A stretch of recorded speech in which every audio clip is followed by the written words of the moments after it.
Hello বন্ধুরা, তোমরা সবাই কেমন আছো? আবারও চলে আসলাম আরেকটা নতুন ডিজাইনের দারুণ স্বাদের পিঠের রেসিপি নিয়ে। আশা করি আজকের রেসিপিটাও তোমাদের কাছে খুব ভালো লাগবে। আজকে আমি সিম্পল একটা ডিজাইন করে সিরিজ পিঠা তৈরি করে তোমাদেরকে দেখাবো। একবার দেখলে যে কেউ শিখে নিতে পারবে এই ডিজাইনটা।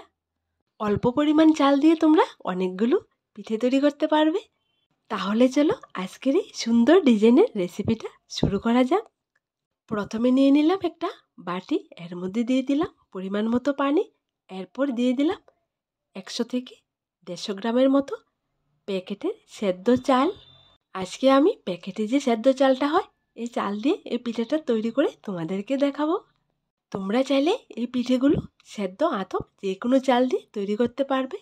আগের দিন রাত্রেবেলা আমি চালটা ভিজিয়ে রেখেছি, পরের দিন সকালবেলা সুন্দর করে ধুয়ে ক্লিন করে নিলাম। এইবার চালটাকে ব্লেন্ড করে নেব। সামান্য পরিমাণ পানি দিয়ে আমি চালটাকে ব্লেন্ড করব। চালটাকে ব্লেন্ড করার পর ভালো করে ছেঁকে নিতে হবে, তাহলে আর লাম্পস থাকবে না, একদম স্মুথ ব্যাটার তৈরি হয়ে যাবে। চালটাকে একবার ব্লেন্ড করে ছেঁকে নেওয়ার পর উপরে জমা হওয়া চালের ভাঙ্গাগুলো আরেকবার আমি সামান্য পানি দিয়ে ব্লেন্ড করে নেব। দেখো বন্ধুরা, আমি দুইবারে চালটাকে ব্লেন্ড করে নিয়ে নিলাম। একদম স্মুথ একটা ব্যাটার রেডি হয়ে গেছে। আর উপরে দেখো কিছুটা পরিমাণ লাম্পস রয়ে গেছে। আমার মতো করে তোমরা যদি সিরিঞ্জ বা কলপিঠাটা তৈরি করো তাহলে দেখবে একদম সহজে তৈরি করতে পারবে। দেখো বন্ধুরা, ব্যাটারটা এরকম পাতলা করেছি আমি। ব্লেন্ড করার সময় যতটুকু পানি দিয়েছি তাতে হয়ে গেছে, আর পানি অ্যাড করতে হবে না। এবার আমি দিয়ে দেব স্বাদ মতন লবণ। লবণটা দেওয়া হয়ে গেছে। এবার আমি প্যানটাকে চুলোর মধ্যে বসিয়ে চুলোর আঁচটাকে একদম লোতে রেখে অনবরত নেড়ে নেড়ে ব্যাটার থেকে ডোটা রেডি করে নেব। সিরিঞ্জ বা কলপিঠা বানানোর জন্য এটা একটা নতুন টিপস। যদি তোমরা এই টিপসটা ফলো করে সিরিঞ্জ বা কলপিঠাটা তৈরি করো তাহলে দেখবে একদম সহজে তোমরা করে নিতে পারবে। যখন এরকম করে পিঠাটা তৈরি করা হয়, এক হাত দিয়ে সিরিঞ্জ দিয়ে পিঠাটা তৈরি করা যায়, কারণ একদমই আঙ্গুলের মধ্যে প্রেসার পড়ে না আর সহজে বের হয়ে আসে। দেখো বন্ধুরা, ব্যাটারটা চুলোর মধ্যে বসানোর 3 থেকে 4 মিনিটের মধ্যে একদম ডোটা রেডি হয়ে গেছে। এবার নামিয়ে নেব। এখানে কিন্তু ডোটাকে একটু কাঁচা অবস্থায় নামিয়ে নিতে হবে। ডোটাকে নামানোর পর এখানে আমি নিয়ে নিলাম সামান্য পরিমাণ সাবুগুলো আগে থেকে আমি পানি দিয়ে ভিজিয়ে রেখেছিলাম। দেখো অনেকটা মোটা হয়ে গেছে। এইবার সাবুগুলোকে হালকা গ্রিন কালার করে নিলাম।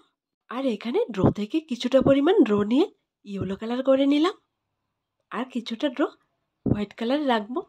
এরপর নিয়ে নিলাম একটা ছোটো সাইজের সিরিঞ্জ। এর ভেতর আমি ড্রটাকে এক হাত দিয়ে ভরে নেব। তোমরাও এরকম এক হাত দিয়ে ভরবে, তাহলে আর হাতে ড্র লাগবে না। এরপর একটা সাদা পেপারে প্রদীপ শেপে একটা ডিজাইন এঁকে নিলাম। এরপর সাদা পেপারটার উপর প্লাস্টিকের একটা পেপার রেখে সুন্দর করে ডিজাইনটা এঁকে আমি এরপর বাকি ডিজাইনটা করে নিচ্ছি। দেখো তোমরা এরকম ঘর ঘর করে ডিজাইনটা করবে। এরপর আমি যেরকমভাবে ভেতরে ডিজাইনটা করছি তোমরা ঠিক এরকম করে করবে, তাহলে দেখবে সুন্দর একটা ডিজাইন হয়ে গেছে। খুবই সিম্পল একটা ডিজাইন, তোমরা ছোট বড় সবাই করতে পারবে, একবার দেখলে হবে। দেখো বন্ধুরা, পিঠের মাঝখানটায় আমি 4টা ফুলের ডিজাইন করেছি, একদম সুন্দর করে দেখা যাচ্ছে। মাঝখানের ডিজাইনটা হয়ে যাওয়ার পর সাইডের ডিজাইনটা আমি করে নিচ্ছি হোয়াইট কালার ডো দিয়ে। আরেকটা পিঠের ডিজাইন আমি করে তোমাদেরকে দেখিয়ে দিচ্ছি। এরপর আমি সাবু দিয়ে পিঠের উপরের ডিজাইনটা করে দেখিয়ে দেব।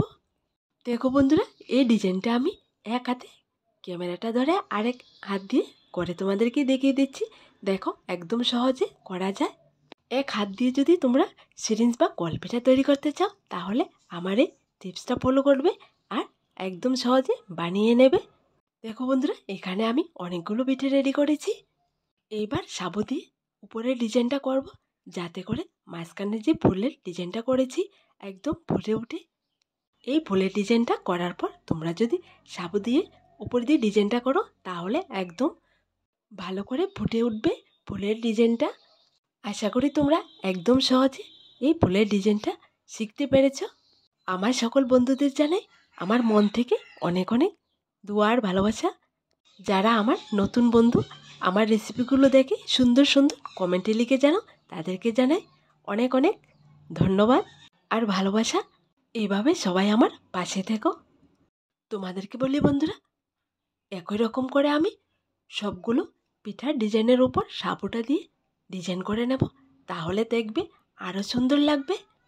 শুধু যে চাল দিয়ে এই পিঠেগুলো তৈরি করা যায় এমনটা না, তোমরা চাইলে আটা, ময়দা, সুজি দিয়েও এই পিঠেগুলো ডিজাইন করে তৈরি করতে পারবে। দেখো বন্ধুরা, এক এক করে আমি সবগুলো পিঠের উপর ডিজাইনটা করে নিলাম সাবু দিয়ে। দেখো দেখতে কতটা সুন্দর হয়েছে। পিঠেগুলো ডিজাইন করা শেষ। এবার আমি সবগুলো পিঠেকে স্টিম করে নেব। এখানে স্টিম করার জন্য আগে থেকে একটা স্টিমার নিয়েছি আর চুলোর মধ্যে পানি বসিয়ে রেখেছি। পানিটা ফুটে গেছে। এবার স্টিমারের ভেতর পিঠে সেট করে বসিয়ে সবগুলো পিঠে স্টিম করে নেব। দেখো বন্ধুরা, পিঠেগুলো স্টিম করা হয়ে গেছে। প্লাস্টিকের পেপার থেকে ছাড়িয়ে একটা চালনির মধ্যে নিয়ে নিলাম। এইবার রোদেতে দিয়ে উল্টিয়ে পাল্টিয়ে শুকিয়ে নেব। দেখো বন্ধুরা, শুকিয়ে নিলাম। শুকানোর পর দেখো পিঠেটা কতটা সুন্দর লাগছে। আরে বাহ, খুব সুন্দর ডিজাইনটা। তোমাদেরকে একটা কাছ থেকে দেখিয়ে দিচ্ছি। দেখো খুবই সুন্দর লাগছে। আজকের এই পিঠের ডিজাইনটা তোমাদের কাছে কেমন লাগলো ছোট্ট একটা কমেন্টে লিখে জানাবে। আর আমার দেয়া সবগুলো রেসিপি তোমাদের যদি ভালো লেগে থাকে চ্যানেলটাকে লাইক, শেয়ার এবং সাবস্ক্রাইব করে পাশে থাকা বেল বাটনটি অবশ্যই ক্লিক করে রাখবে, যাতে করে আমার দেওয়া নতুন নতুন রেসিপিগুলো সবার প্রথমে তোমাদের কাছে পৌঁছায়। আবার দেখা হবে নতুন একটা রেসিপির সাথে। সবাই ভালো থেকো, সুস্থ থেকো।